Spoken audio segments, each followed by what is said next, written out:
Buenas tardes, pues no hay peor ciego que el que no quiere ver y la realidad en Acapulco, en Guerrero, está a la vista de todos para quien quiera verla. Y están ahí también los reclamos, el dolor de los acapulqueños para quien quiera escucharlos, aunque de un plumazo borren la emergencia, pues no, esa no se va, no desaparece. El huracán sí se fue, pero el desastre se quedó. Hablábamos de la sesión en Cámara de Diputados maratónica en la que Morena y sus aliados avalaron el presupuesto para el próximo año, más de 9 billones de pesos. En esos más de 9 billones de pesos no encontraron un centavo, un solo peso para los damnificados en Acapulco, para la reconstrucción. Le agradezco estos minutos al coordinador del PRD en San Lázaro, Luis Espinosa Cházaro. Luis, gracias, diputado. ¿Cómo estás? Muy buenas tardes.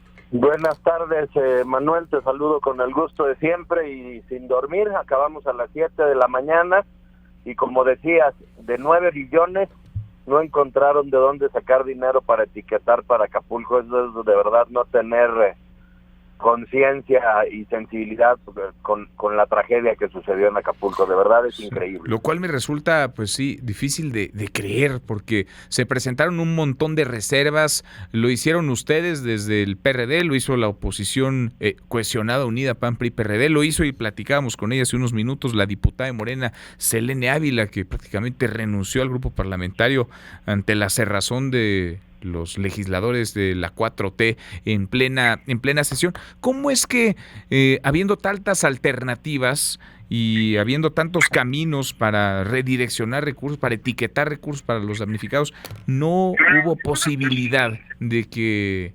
se encauzaran recursos, dineros hacia los afectados por Otis en Guerrero, diputado? La única razón que encuentro es que quiera utilizarse la necesidad de la gente, como hace este gobierno de Morena, con fines electorales, con fines electoreros. Recursos etiquetados, el presidente había dicho en una mañanera que etiquetarían 60,300 millones y yo hice una reserva de la misma cantidad exactamente para que ni siquiera dijeran que era de más o de menos, la misma cantidad que el presidente dijo que se etiquetaría. Lo hicimos desde la oposición y, como bien dices, diputados valientes como Selene, pues manifestaron que era necesario que quedara claro para la reconstrucción. Hay que recordar que estábamos discutiendo el presupuesto 2024. Al no querer etiquetar ni un peso, al recortar a la Corte, al Instituto Nacional Electoral, pues vemos que este gobierno premia a quienes están con él y pretende vía presupuestal castigar a sus oponentes. Ahora, ¿qué se puede hacer? Porque de un lado está la realidad, aunque trate de esconderse o de disfrazarse, la realidad de cientos de miles de damnificados. Y del otro están los dineros que sí hay, nomás que están etiquetados para proyectos prioritarios, obras del gobierno, del presidente López Obrador, reparto de recursos a través de programas sociales. ¿Hay algo que hacer o esto ya es caso perdido y a lo que sigue? Pues por la parte presupuestal en Cámara ya no hay nada que hacer. Dejamos testimonio, hablabas de reservas, 3,500 reservas en oposición del Frente Va por México, del PRD.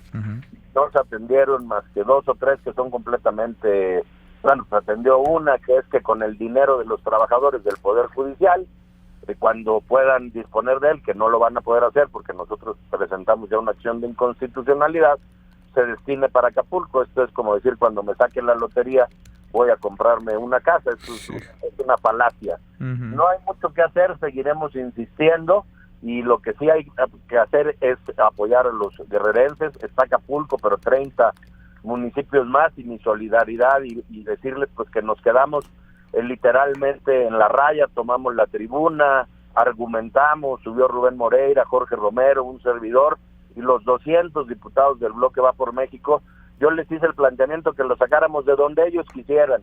Era menos de la mitad de lo que se etiquetó para el año que entra para el Tren Maya. Podíamos tomar de la refinería, podíamos tomar, como plantearon los diputados marcelistas, del sobreprecio del petróleo, lo estipularon en $55 cuando ellos está vendiendo en 80, pero parecía un presupuesto más bien de un guardadito para la campaña que un presupuesto para el bien de México. Qué cosa, qué sesión la maratónica que se aventaron ayer, en la tarde, en la noche y la madrugada de hoy. Déjame brincar de tema, estoy platicando con el diputado del PRD, Luis Espinosa Cházaro, coordinador del Sol Azteca en San Lázaro. Tú has levantado la mano, lo hemos platicado contigo varias veces en estos micrófonos. Quieres ser candidato a la jefatura de gobierno de la Ciudad de México, quieres ser jefe de gobierno en la capital del país. Se anunció ya al 10 para la hora, literal, en el límite del plazo, que hubo acuerdo, que hay proceso, que habrá un método, digamos, no sé, te lo pregunto, democrático para elegir al candidato. ¿Qué te parece el acuerdo al que llegaron las dirigencias del PAN, PRI, PRD de cara a la búsqueda de su candidato a la jefatura de gobierno? Bueno, pues tú recordarás que en tu espacio hace más de 3 meses fui el primero que planteó que hubiera un método similar al que utilizamos con Xochitl. Sí. Fue en tu espacio, ahí en vivo, donde yo no solo levantaba la mano, sino decía, necesitamos un método democrático. Se inscribió al 10 para las 12, literalmente al 10 para las 12, pero qué bueno que hay método, sí creo que es democrático, sí creo que la gente, los chilangos van a poder participar, vamos a tener 4 foros debates cuando menos, y que la gente contraste entre las propuestas que presente el PRI, el PAN, el PRD, la sociedad civil, para lo que siempre he dicho, ir con el mejor posicionado o la mejor posicionada, para ganarle a Morena, donde está el mal gobierno, donde está el contrincante que tiene una visión distinta del país, no es dentro del PRI, PAN, PRD, es en Morena y el mal gobierno que han hecho aquí en la capital del país. Ahora, ¿qué tanto se parece el método a lo que tú planteas? Porque además surgías, decías, vamos tarde, hay que pisar el acelerador, lo dejaron al límite, hasta el plazo fatal. ¿Qué tanto se parece el proceso que habrá en Ciudad de México al que se vivió a nivel nacional? ¿Qué aspectos considera y cómo crees que pueden salir de acá? Porque se van a ir, entiendo, el ganador lo conoceremos hasta enero del próximo año, Luis.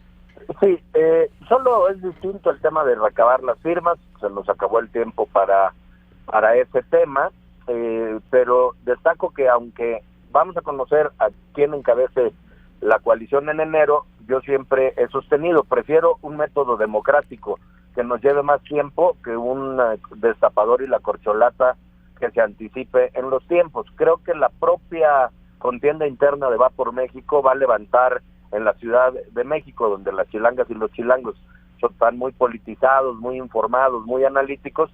Creo que vamos a iniciar el proceso de manera interesante, que va a levantar expectativa.